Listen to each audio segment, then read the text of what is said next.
In this tutorial, I will show you how to create event mockups using Canva. First, open Canva in your browser and log into your account. Once you are on the home page, open an existing design or click Create a Design to start a new project. After the editor opens, choose a template or design that includes event elements such as a table setup, decorations, or background textures.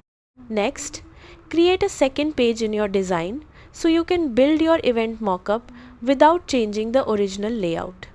Copy the table or background texture from the first page and paste it onto the second page.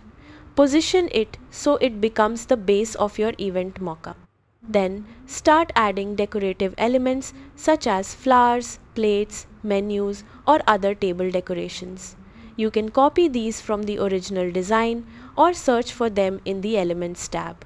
Resize and position each element carefully so the layout looks realistic and balanced.